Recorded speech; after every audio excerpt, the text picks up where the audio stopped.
Hi there guys, I'm Nikhil from Notion Hub, and in this video, I'll be showing you all the best features for your Samsung Galaxy M31 Prime. By the way, I'll also be making a dedicated video for the tips and tricks section where I'll be covering many things which I won't be showing you in this video. So definitely check out that video as well, link will be in the description. Now with that said, the most highlighting feature about this phone is probably its bigger battery. This phone comes with a massive 6000 mAh battery. It also supports fast charging up to 15 watts. You also get a fast charger inside the box. So I guess for people who are looking for bigger battery or better battery life, there really isn't anything as good as this phone in this price segment. So that's definitely the best feature about this phone. Next best thing about this phone is definitely its display. This phone sports a 6.4-inch Super AMOLED Infinity U display with Full HD Plus resolution, 420 nits of brightness, and protected by a 2.5D curved Corning Gorilla Glass 3. It's an AMOLED display, so colors look vivid and blacks are truly blacks. And it's obviously the best panel that you can get in this price segment. Next, this phone also packs in some pretty good performance. Under the hood, it sports a Samsung Exynos 9611 processor with Mali G72 MP3 GPU. Purely in terms of performance, it can't be comparable with other online exclusive phones, but still it is pretty decent for a normal user and for someone who wants a Samsung phone.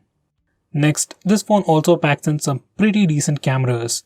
On the rear, it sports a quad camera setup with a 64 megapixel primary camera with GW1 image sensor. For selfies, it has a 32 megapixel camera with f2.0 aperture. These are some sample shots.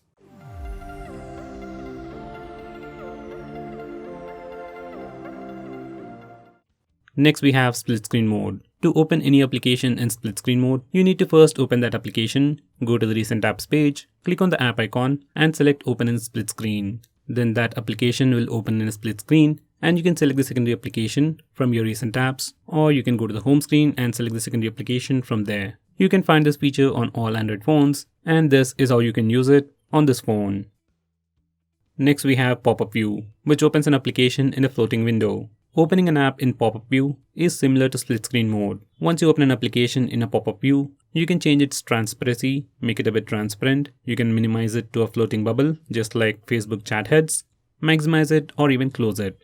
I would recommend you not to use this feature as it is resource intensive. Next we have smart pop-up view.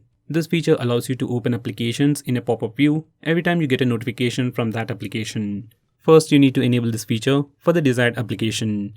Once again, it's better not to use this feature. Now going on next, we can even hide that notch. Now once you enable this feature, area beside the notch is completely blacked out. Status bar is moved below. Because of the AMOLED display, you won't even see the notch. Now going on next, we have palm swipe to capture. Now before I show you what this feature does, let me show you how to take a normal screenshot. For that, simply press the volume down and power button both at the same time. Once you do that, your phone will take a screenshot. Now for some reason, if you're not able to do that and want an easy way, you can enable this feature called palm swipe to capture. Once you enable this feature, you can simply swipe the display of your phone with your palm, left or right, to take a screenshot. Sometimes it doesn't work, but most of the time, it works without any problems. Next we have Smart Alert. Once you enable this feature, every time you pick up your phone will vibrate if you have a missed call or a message. Next we have Easy Mute. Once you enable this feature, you can easily mute incoming calls or alarms by placing your hand on your phone or by turning your phone face down. Next we have One-Handed Mode. Now once you enable this feature and swipe from the bottom left or right corner of the screen size will shrink, your phone will become much more usable with a single hand. Once you're in this mode, you can click the arrow button to switch the screen left side or right side and click in an empty area to go full screen. If you don't like the gesture, you can select the second option and click the home button 3 times to use the phone in one-handed mode. Next we have Accidental Touch Prevention, which is just a fancy name from Samsung for pocket mode. Once you enable this feature, it will prevent accidental touches in closed spaces like pockets and bags. Next we have Lift to Wake. Now this feature is self-explanatory. Once you enable this feature, you can simply lift your phone to wake it up. This can be quite useful if you are using face unlock feature. You just need to raise your phone, it'll see your face and then unlock your phone. Next we have Double Tap to Wake. Once again, even this feature is self-explanatory. You can double tap the screen to wake it up. So once you enable this feature, just lock your phone and double tap the screen. It wakes up the screen, and if you're using face unlock, once again it sees your face and unlocks the phone immediately. Next we have Smart Stay. Once you enable this feature, your phone's display will stay on as long as you're using it. This is a really useful feature for people who read a lot on your phone.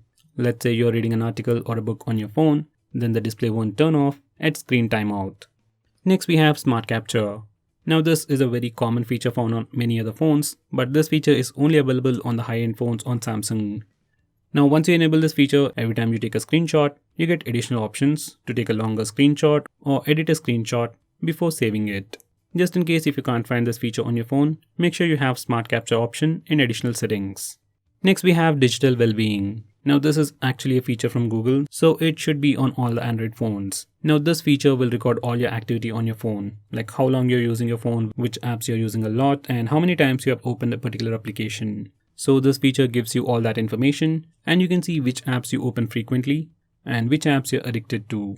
You can also restrict app usage by using this feature. Next we have Wind Down.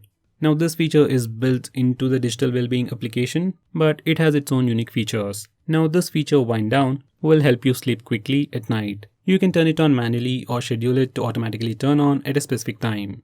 Once you set it up and it's turned on, it changes the screen to grayscale, that's black and white, and blocks notification. It can also turn on Do Not Disturb mode, so you won't be disturbed with annoying notifications. Next we have Flash Notifications. Once you enable this feature, every time you get a notification or a call, flashlight blinks to give you a visual indication. It's good when you need it, but it can be quite annoying.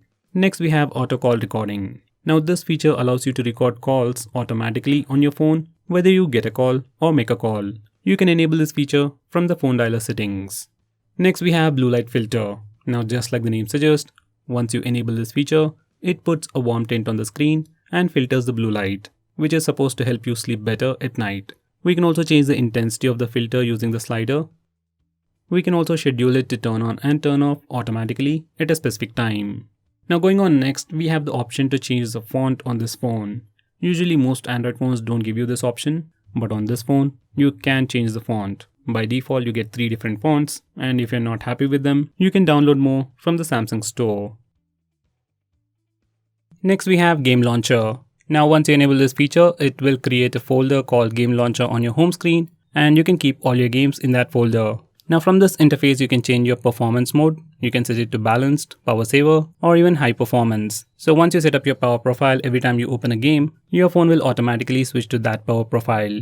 Beside that, we also get the option to mute sound for all games at once. Now that's not all. Once you open any game that's listed in the Game Launcher, you'll see extra buttons on the navigation bar. One button at the top to lock the screen and another button at the bottom for extra options. Once you click it, you get additional options for Do Not Disturb mode, blocking calls, taking a screenshot, recording video, and a lot more crazy stuff like that. Now going on next, we have Swipe to Call or Send Message. Once you enable this feature in the default phone dialer application, you can simply swipe left or right on a contact or a call log to make a call or send a message. It's not a great feature, but a very nice shortcut that's available only on the Samsung phones. Next we have Dual Messenger, which is like dual apps for Samsung.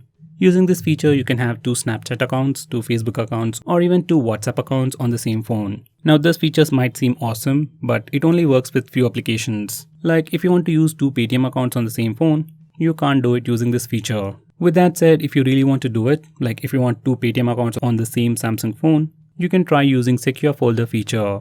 In your default phone dialer, we have a feature called Caller ID and Spam Protection, and it just does what it says. Every time you get a call from any unknown number, it tries to trace it, give you a name, and will try to intimate you if it is a spam call. I'll definitely recommend you to use this feature. Now going on next, this phone also has Dolby Atmos sound enhancement. You can enable it by using the toggles or by going to the sound settings. Once you enable it, you have different sound profiles like auto, movies, music and voice, and depending upon the sound profile, you will get different audio experience. Right now this feature is only available if you're using a headset.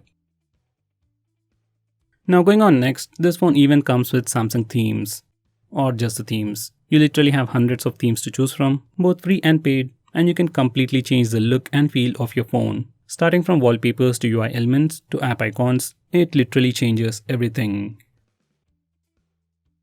Now going on next, we have maximum power saving mode. On previous Samsung phones, it was called as ultra power saving mode, and once you enable this feature, it will decrease the screen brightness, set speed limiter, restrict background network usage, limit the number of apps that you can use, and apply a dark theme. On the whole, it does all these things to improve the standby time of your phone. Now even in this mode, you can still use Wi-Fi, Bluetooth and mobile data, and use some regular applications like YouTube, Facebook, and even use the camera application. If you're on a very long journey, just enable this mode and you can have great battery life.